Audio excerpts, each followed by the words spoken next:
संवाद उपनिषद श्रृंखला में आज का विषय समूह संवाद मीडिया संप्रेषण भाग 22। जन संपर्क कर्मी को साहित्य के साथ भी जुड़ना चाहिए। पिछली पीढ़ी में कितने अच्छे कवि और साहित्यकार थे इस क्षेत्र में, वहाँ मूल्य प्रतिष्ठित रहते हैं, जीवन प्राणवान रहता है। इस दृष्टि से परिवार भी गुणग्राही बना रहता है। आज मूल्यों में जो गिरावट आ रही है, जिस प्रकार क्षुद्र स्वार्थ मूल्यों पर हावी हो रहे हैं, उसका कारण अच्छे साहित्य से संबंध विच्छेद है। इसके बिना चिंतन में भी गहनता का अभाव रहता है। एक ओर जनसंपर्क आधुनिक युग की आवश्यकता बन गया है। लोगों का साथ और समर्थन हमारी सफलता का प्रमाण होता है। वहीं दूसरी ओर सांस्कृतिक मूल्यों से दूरी संवाद में बाधा बन जाती है। संचार माध्यमों का विकास एक ओर प्रचार प्रसार को नई ऊंचाइयां देता है, वहीं दूसरी ओर इनकी विश्वसनीयता भी बड़ी चुनौती बन गई है। Email, SMS, WhatsApp, social media जैसे नित नए प्रयोग जिनके रोमांचक, खर्चहीन और गतिशील दिखाई पड़ती है, उतने ही घातक या नुकसानदेह भी साबित होते जा रहे हैं। आज तो अधिकांश टीवी चैनल जिस तरह बिकाऊ माल होते जान पड़ते हैं, एक पक्षीय सूचनाओं का अंबार लगा देते हैं, विकर्षण पैदा करने लग गए हैं। समाचार पत्रों की पेड न्यूज की शिकायतों में जनसंपर्क भी भागीदार रहा है। जनसंपर्क लोकतंत्र की आत्मा है, व्यवसाय नहीं है। माटी के कर्ज को चुकाने का मार्ग भी है। जहां जन रहेगा वहीं जनतंत्र रहेगा, और यही कारण है कि राजस्थान पत्रिका और जनसंपर्क का चोली दामन का साथ रहा है। जनसंपर्क विभाग के अनेक वरिष्ठ अधिकारियों ने पत्रिका की जड़ों को सींचा है। नित्य अपनी ड्यूटी से निवृत्त होकर देर रात तक पत्रिका में संपादकीय विभाग का कार्य देखते थे, कॉलम लिखते थे। इसमें व्यापार का कोई संबंध नहीं था। तभी तो उनमें से अधिकांश लोग अच्छे साहित्यकार, कवि या भाषा का ज्ञान में पारंगत हो गए। वे भी अच्छी पत्रकारिता को लोकतंत्र का अनिवार्य अंग मानते थे। श्रद्धेय बाबूसाह ने सदैव जनसंपर्क कर्मियों को सक्रिय पत्रकारिता से जोड़े रखा। दोनों विधाओं को एक दूसरे का पूरक बनाए रखने के प्रयास सदा बने रहे। हमारे कई पत्रकार अच्छे जनसंपर्क कर्मी भी साबित हुए और कई जनसंपर्क कर्मी अच्छे पत्रकार भी बन सके। स्वर्गीय नंद किशोर पारिक को आज भी लोग अच्छे पत्रकार की दृष्टि से ही याद करते हैं। आज तो मीडिया के लिए जनसंपर्क विभाग या कर्म सोने का अंडा देने वाली मुर्गी बन गया। न कलम रही न ही भाषा। समय कितना तेजी से बदलता है। महात्मा गांधी तो सत्य पर प्रयोग कर गए और आज सत्य की किसी को आवश्यकता ही नहीं लगती। पारदर्शिता के नाम पर सारी कोशिशें सत्य को ढकने की होने लगी हैं। सत्य के स्थान पर झूठ को स्थापित करने के लिए धन बांटा जाता है। विश्व भर में असत्य समाचारों का एक नया वातावरण बनता जा रहा है। सोशल मीडिया का नया अवतार झूठ को हवा देने के लिए ही पैदा हुआ है। पिछले साल दिसंबर में फेसबुक ने झूठी सूचनाओं पर नियंत्रण करने के लिए कई फैसले किए थे। बदलती तकनीक और राजनीति के तेवर तेज गति पकड़ चुके हैं। कथनी और करनी का एक होना कतई जरूरी नहीं रह गया है। अमेरिकी राष्ट्रपति चुनाव में फेसबुक पर आरोप लगा था कि वहां परिणाम को प्रभावित करने वाली कई स्टोरी चलाई गई। आज देश के अनेक टीवी चैनल इस होड़ में व्यस्त हैं। उन्हें दर्शकों के बजाय अधिक आय महत्वपूर्ण लग रही है। धन के आगे राष्ट्रहित गौण हो गए हैं। समाचारों में तथ्यों का अभाव तो स्पष्ट ही दिखाई पड़ रहा है। आज समाचारों के आधिकारिक स्रोत भी अनगिनत हो गए हैं। स्पर्धा के चलते सच के आकलन का समय किसी संवाददाता के पास होता ही नहीं।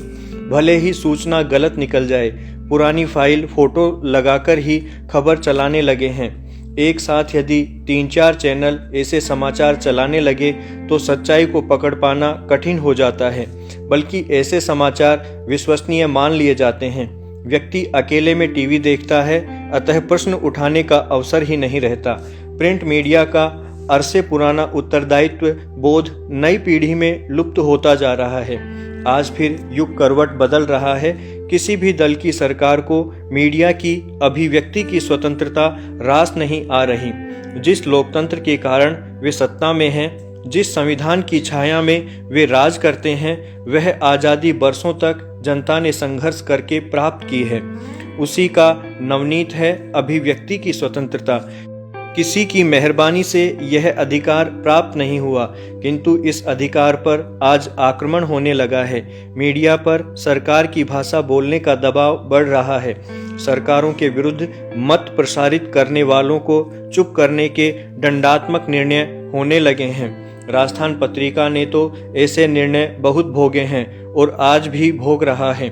माननीय उच्चतम न्यायालय में भी न्याय के लिए गुहार लगा रखी है।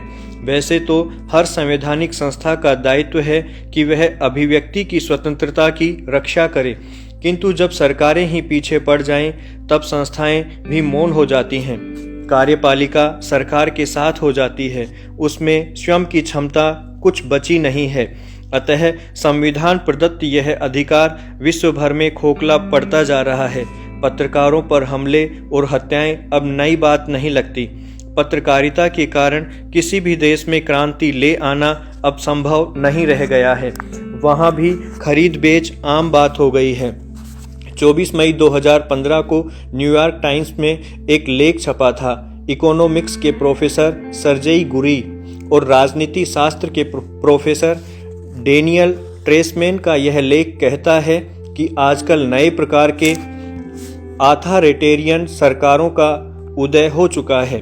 यह सरकारें विपक्ष को खत्म कर देती हैं, थोड़ा बचाकर रखती हैं ताकि लोकतंत्र का भ्रम भी बना रहे। इन सरकारों ने ग्लोबल मीडिया के इस्तेमाल से विपक्ष का गला भी घोंटा है। बहुत ज़्यादा प्रचार, दुष्प्रचार, झूठा प्रचार यानी प्रोपगेंडा या खूब सहारा लिया जाता है।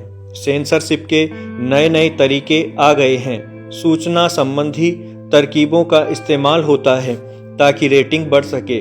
इसे भी अब फर्जी तरीके से बढ़ाया जाता है। नागरिकों को एहसास दिलाया जाता रहता है कि आपके पास अब दूसरा कोई विकल्प नहीं है, हम ही श्रेष्ठ विकल्प हैं। इस लेख में इन शासकों को नया ऑटोक्रेट कहा गया है, जो मीडिया को विज्ञापन की रिश्वत देते हैं, मीडिया पर केस करने की धमकी देते हैं, नए नए निवेशकों को उकसाते हैं कि सरकार की आलोचना करने वाले मीडिया संस्थान को ही खरीद लें।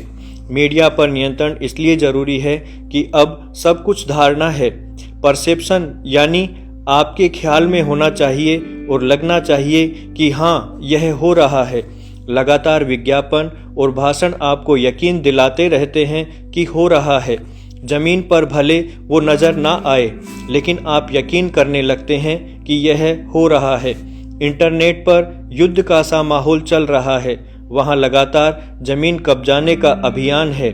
गाली देने वाले और धमकाने वाले ट्रोल्स को पैसे देकर रखा जाता है। यह पूरी दुनिया में हो रहा है।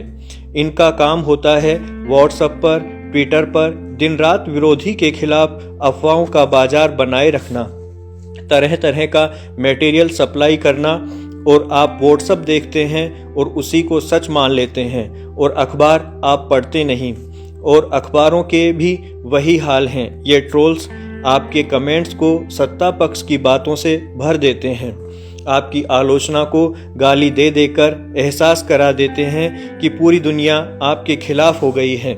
ऐसा सोचने वाले आप अकेले हैं, आपकी तरह कोई और नहीं सोचता है।